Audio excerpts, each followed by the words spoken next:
Members, the next bill on the agenda is House File 984 from Representative Lizzigard. I will move that House File 984 be referred to the Judiciary, Finance, and Civil Law. Representative Lizzigard, we have a DE1. Would you like me to move the amendment, or do you want to describe it first? You can move it, Mr. Chair. I will move the adoption of the DE1 amendment. To the amendment, Representative Lizzigard. Thank you, Mr. Chair, members. The DE amendment, it limits the bill to oil refineries. It gives contractors a choice as to where an apprenticeship program can be registered.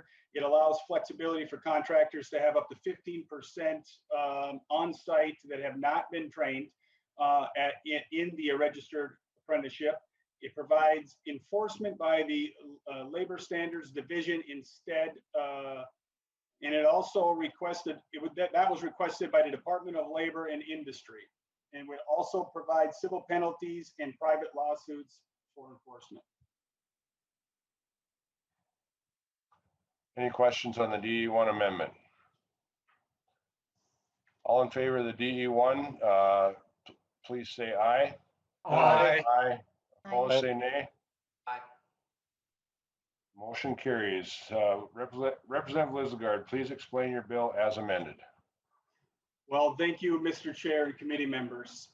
House File 984 is a bill that speaks to some of the very reasons that I ran for office.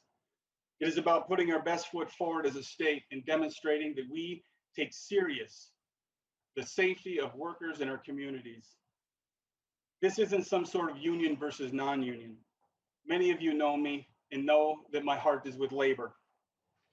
So when this issue was brought before me and a representative from labor looks me in the eye and he says, Dave, this isn't union versus non-union. This is about the safety of workers. At that very moment, I knew how serious this bill was and it needed to be addressed. Today, you're going to hear from testifiers that follow me that the safety of the men and women in this state is at risk, and every single one of us should be troubled by this. House File 984 is a straightforward bill that is meant to protect safety of workers in hazardous facilities and the surrounding communities. With the delete all amendment, this bill has been narrowed to only impact oil refineries, which we all know are critical to fueling our homes. It fuels our economy and is an essential part of our daily lives. But they are dangerous environments to work in. And we owe it to the men and women who work in these facilities to ensure that there's protection each and every day they go to work. This bill by no means is going to ensure that nothing bad ever happens again, but it is going to strengthen the standards and will help ensure that oversight and proper training is given to workers. I spoke with a company official of one of these refineries recently, and they told me that this bill wouldn't do anything to fix the strike that is going on at one of their facilities. And I got to tell you, this really struck me odd, because all the conversations I had with all the different people, not one individual ever mentioned the word strike. This bill isn't about fixing a strike or interfering with private sector, not at all. This is about doing what's right by workers. This bill doesn't tell a refinery what contractor they have to hire. It simply states that they must work with contractors that have committed to training and oversight of their employees that best position them to be safe. It also doesn't demand that a contractor be a union contractor. There are plenty of non-union operations that have apprenticeship programs that adhere to the training and oversight that comes along with such a program. When I came here, I wanted to stand up for many things, but four in particular: workers, community, business, and those who couldn't stand up for themselves. I'm proud to be here today to be supporting this bill.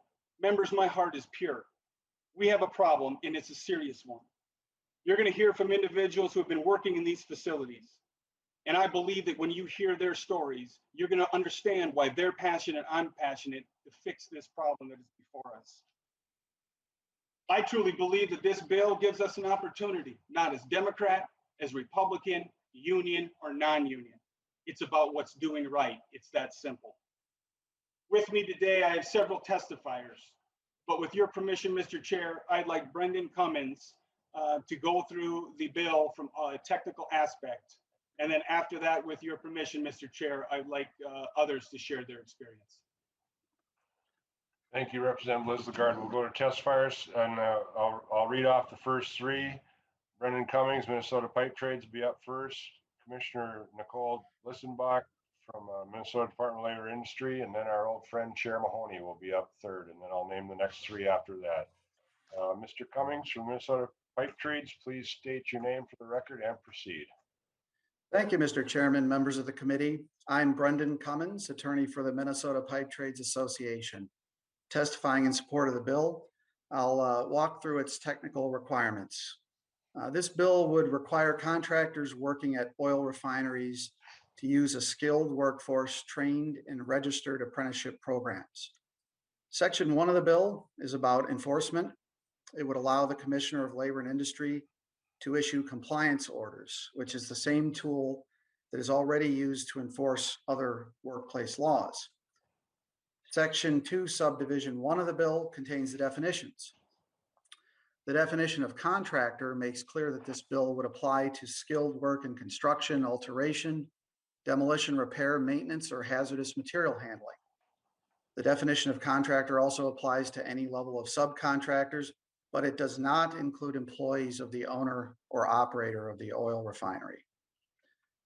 Definition of registered apprenticeship program allows for the use of any apprenticeship program that is registered in one of three ways: with the Minnesota Department of Labor and Industry, with the Federal Department of Labor, or with another state apprenticeship agency recognized by the federal government.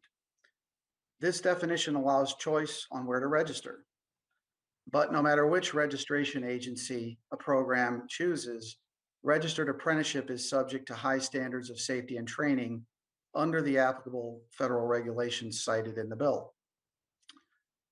The definition of skilled and trained workforce means that a minimum of 85% of each contractor's workforce on site, each contractor's workers on site, are either registered apprentices, graduates of registered apprenticeship programs, or who have completed the classroom training and work hours that would be needed to graduate from a registered apprenticeship program. The 85% minimum builds in a measure of flexibility to accommodate contractor business needs by allowing for an exemption for up to 15% of the contractor's workforce. Subdivision 2 requires each contractor to use a skilled and trained workforce when performing covered work at the site of an oil refinery. I've already explained the definition of what work is covered and skilled and trained workforce. And what this subdivision does is makes clear that the skilled and trained workforce must be used at the site of the oil refinery. Subdivision 3 establishes a civil penalty for violations similar to other civil penalties enforced by the Commissioner of Labor and Industry. And Subdivision 4 authorizes lawsuits against violators similar to other workplace laws. Thank you. Thank you, Mr. Cummings. Please stick around if there's questions. Next up, Deputy Commissioner Blissenbach. Commissioner, please state your name for the record and proceed. Thank you, Chair Eklund, members of the committee. My name is Nicole Blissenbach, and I'm the Deputy Commissioner at the Department of Labor and Industry. I am pleased to testify on behalf of the administration in support of House File 984 as amended.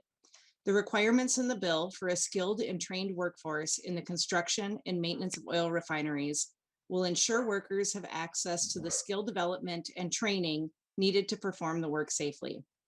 There are more than 10,000 registered apprentices actively training in various occupations today in Minnesota. Around 90% are in the construction sector. Registered apprenticeship is a time-tested employment-based training model that combines structured on-the-job learning with required related technical instruction. To be registered with the department, programs must deliver experienced journey worker supervision to guide apprenticeship work, a minimum number of hours of related technical instruction per year, and a minimum number of hours of safety instruction during the apprenticeship term. These minimum requirements and others ensure high quality training delivery and effective knowledge transfer with an emphasis on safety as one of the core components. Well-trained workers can improve workplace safety. We see that firsthand here at the department. This is good for workers, good for employers, and good for Minnesotans. Thank you for the opportunity to share the support for this legislation. Thank you, Commissioner. Next up is our old friend, Tim Mahoney.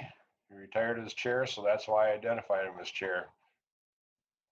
Mr. Mahoney, please identify yourself for the record and proceed.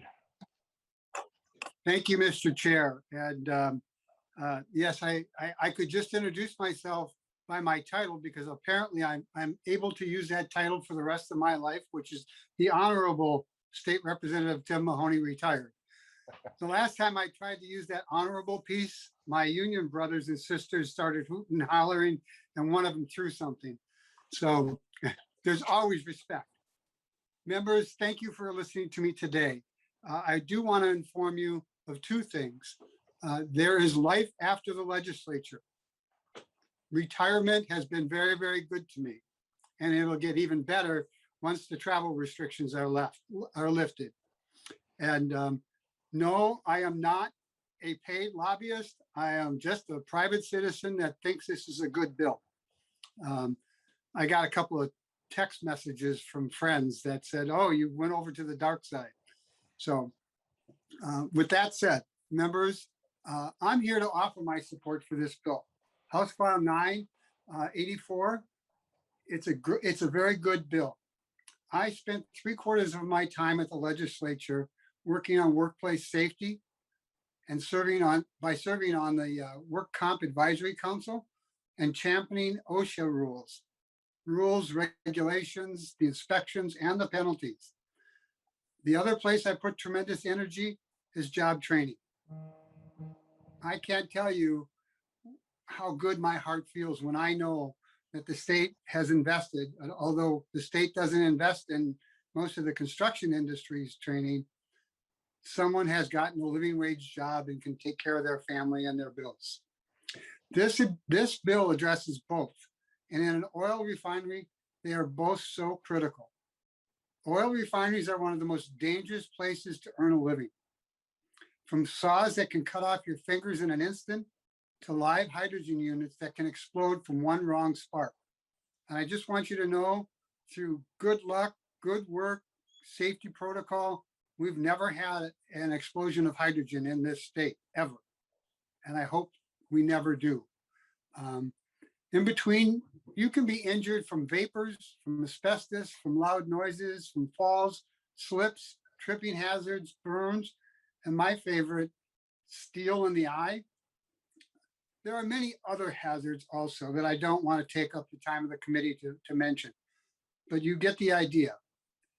In my apprenticeship training, we had 2 days in the classroom and 3 days in the shop. My instructor, Mr. Hugh Jelly, spent time telling us every day, showing us every day the ways to be safe and how to not get hurt. We would talk about how to work safely and what our rights were to have a safe work environment to be in.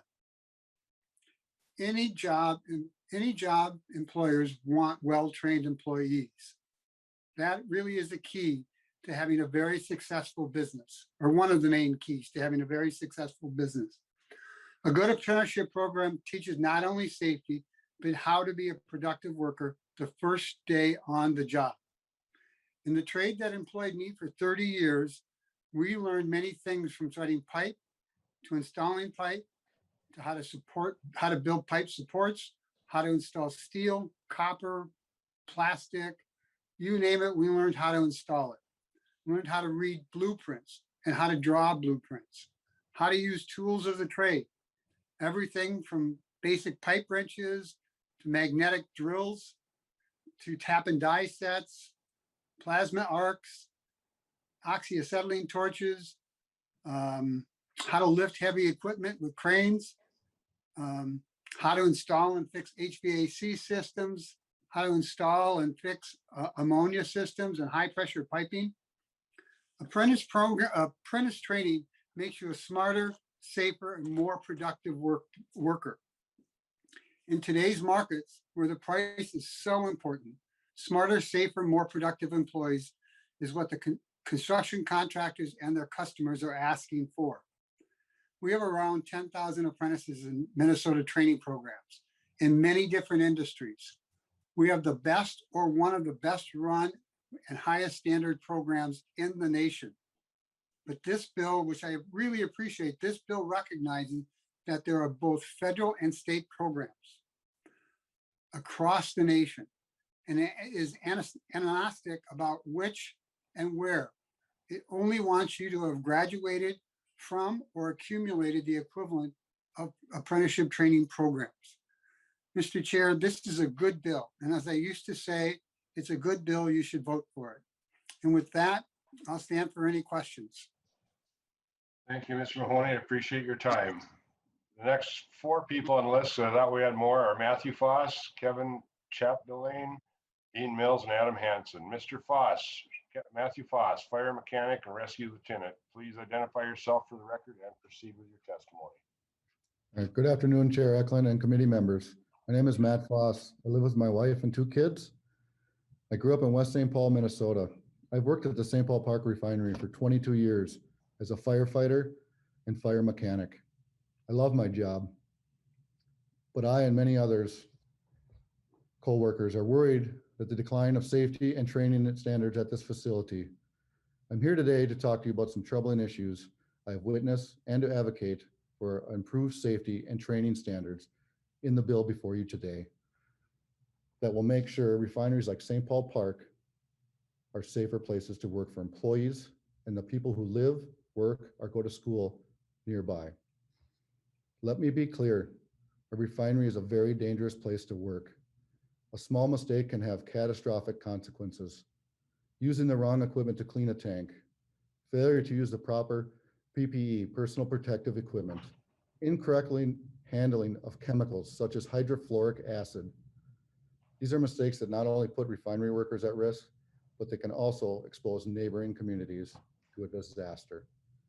I have seen firsthand what happens when high road contractors are replaced with contractors who do not train their employees to apprenticeship standards. And that's a risk that doesn't need to exist.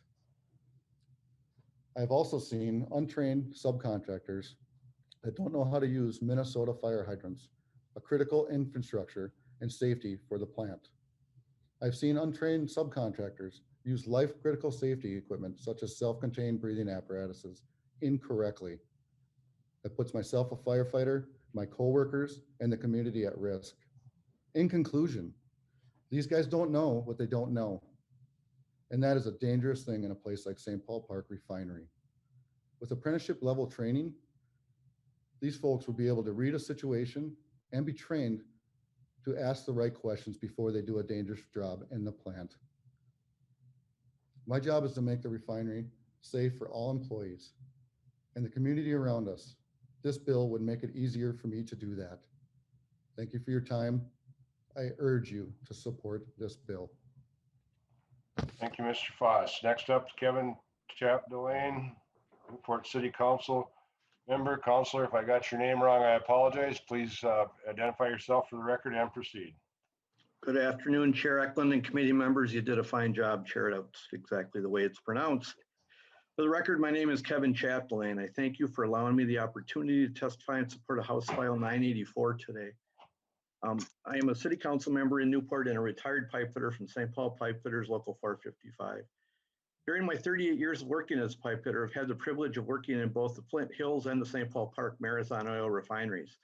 My wife, Wendy, and I have also lived about 6 blocks from the St. Paul Park Marathon refinery now for over 28 years.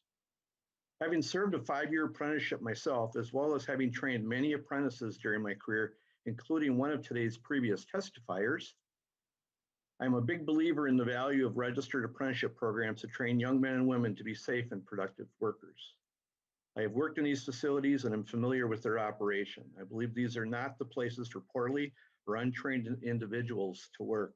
The risks are just too high. In Minnesota, we have some of the finest registered apprenticeship programs in the country, and in my opinion, we should be very proud of that. Minnesota has become the gold standard for safety and high quality training.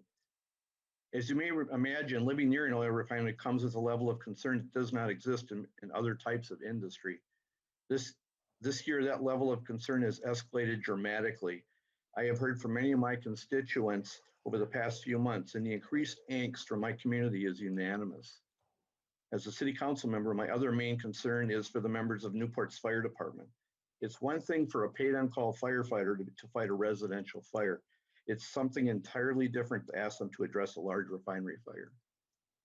For these reasons and more, I believe it is critical to have safe industrial facilities, both for the workers and the surrounding communities. I support House File 984, which will help ensure that level of safety, and I respectfully ask that you do as well. Thank you. Thank you, Counselor. Next up, Dean Mills, Director of Training and Apprenticeship, Laborers Training Center. Mr. Mills, please identify yourself and proceed. Thank you, Chair Eklund and committee members. Thank you for having me here today. My name is Dean Mills. I'm the Director of Training and Apprenticeship for the Laborers Training Center. Since our program began back in 1999, we had nearly 4,000 labor apprentices that have graduated from our program. We average around 150,000 annual training hours per year for apprentices and journey workers. Our team is very proud to be the largest apprenticeship program in the state. We have been learning a resource for skilled construction community for decades. We are dedicated to sharing our knowledge and space for generations to come.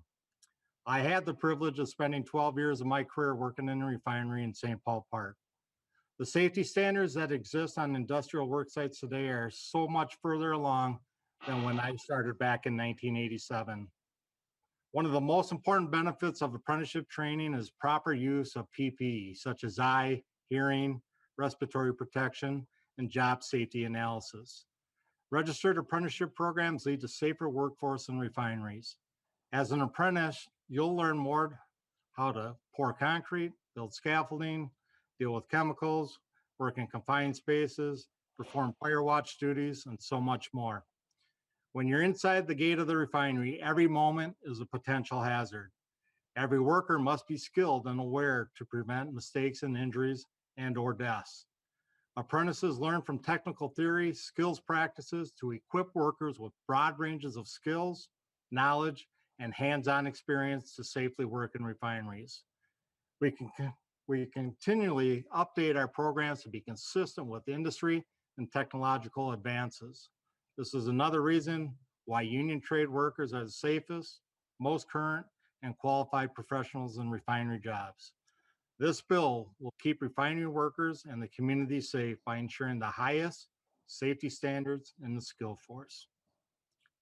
Thank you. Thank you. Next up, Adam Hansen, Director of Public Government and Public Affairs, Associated Builders and Contractors, Minnesota and North Dakota. And please be quick, Mr. Hansen. We do need to vote on this bill today. Thank you, Mr. Chair and members. My name is Adam Hansen. I'm with the Associated Builders and Contractors of Minnesota. Our contractors are commercial and industrial builders, and the men and women that they employ are part of the 75% of the construction industry that choose to be merit shop craft professionals rather than be in a union.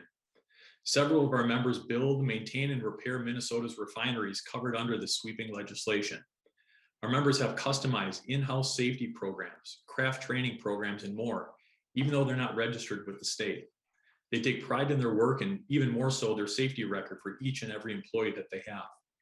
I'm testifying today, however, in opposition to the bill, which would, for the first time in Minnesota, mandate registered apprenticeship programs on wholly private construction projects.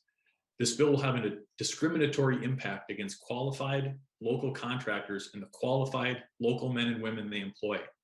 If you're part of the 75% of Minnesota's construction workforce who aren't in a union, the odds are you're not in a registered apprenticeship program and would therefore be essentially prohibited right off the bat from working on projects under the bill. Now, the absence of a registered apprenticeship program has nothing to do with a contractor's ability to perform work, the work product, or the ability to perform that work safely. Building trades advocates will claim that this issue is about safety and is about quality. But if that were truly the case, why would their union agents and recruiters spend so much time and energy trying to recruit our members and their workers into their ranks? I'm holding a solicitation document from a particular electrical workers union, for example, that's been handed about to several of our members recently in hopes of them becoming signatory contractors. Now that speaks more to my members' craftsmanship, safety records, and ability to perform work than any of the testimony we've heard today, in my opinion. My favorite part of their solicitation request is the union marketing its registered apprenticeship program as a way to lower labor costs. Let that sink in. What we didn't hear from the bill's advocates today are the municipalities in Pennsylvania and Michigan, for example, that recently repealed their apprenticeship mandates on public construction because their ordinances disproportionately kept out small and minority-owned companies who largely don't participate in these registered programs. The same discriminatory effect will happen if this bill becomes law. Enrollment in Minnesota's registered apprenticeship programs by women and people of color, especially among the trades affected by this bill, is also remarkably low. A few snapshots or a few examples from DLI's most recent registered apprenticeship data can shed some light on this. The Minneapolis and St. Paul Pipefitters Union has 491 total apprentices. Less than 20 of them are women and only 22 apprentices of color. How about the operating engineers? 295 total apprentices. Less than 20 of them are apprentices of color. The numbers for the Southeast Minnesota Plumbing and Steam Union program, not so good either. 74 apprentices, only 2 women, and only 2 apprentices of color. The numbers for the state registered apprenticeship programs for the sprinkler fitters, laborers, elevator union, and others have similar patterns. This bill also encourages and enables out-of-state contractors and out-of-state workers to come into this state while keeping Minnesota contractors and their craft professionals shut out. On a recent stakeholders call for this bill, the president of a certain building trades union described his members as roving bands of workers who travel the country doing seasonal work at refineries. This legislation would only exacerbate that problem here. While we're glad to see the DE amendment fix the incredibly broad swath of projects that the original bill covered, limiting the apprenticeship mandate just to oil refineries still doesn't fix the discriminatory nature and impact of the mandate itself. Associated Builders and Contractors thinks that all qualified, licensed contractors and their craft professionals should be allowed to bid and work here, not just those with political connections, and especially when out-of-state contractors are given preference over local construction workers, as is the case with this bill. I would strongly encourage this committee to reconsider this new, unprecedented, and discriminatory mandate and vote no on House File 984. Thank you, Mr. Hansen. Members, we have questions and comments. We have about 6 minutes left. We have a choice on voting on the bill at 4:30 or recessing and coming back at 6:30 to finish business. Member questions?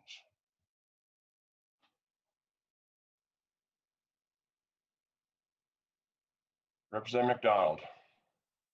Thank you, Mr. Chair, and hello to Representative Mahoney, if he's still watching. It was good to see him. Question regarding the bill. I'm not convinced that those who have been in the industry working, let's say as welders at the refinery for 25 or 30 years, who are skilled and have been trained probably by experts for them within the industry, would need to go back to an apprentice program to be retrained for safety issues. Now, I certainly recognize and understand the trade unions, our local unions have great training facilities. I visited several of them. I have some good friends that work them and are in the training, and they do specify safety. And for that, most people, I am thankful as well. But I'm not convinced that this bill is necessary for those skilled labor who has that expertise would have to go back to get an apprentice program to be trained to what they've been doing for 25 years. So curious as to what say you? Representative Lizzigard. Thank you, Mr. Chair and Representative McDonald. What is your specific question? Is your question referencing somebody that works in the facility for 25 years and they have to go get an apprenticeship because the steel workers and the Teamsters that are currently in there, the employees inside, they're not, it's not for them. It's outside contracting. Representative McDonald. Well, then, thank you, Mr. Chair. Representative Lizzigard, then those outside contracting that have that expertise, that have been working in the industry and perhaps even the refinery for years, why would that be necessary for them to go back to be retrained when they've already had the expertise in that industry and that particular skill? Representative Lizzigard.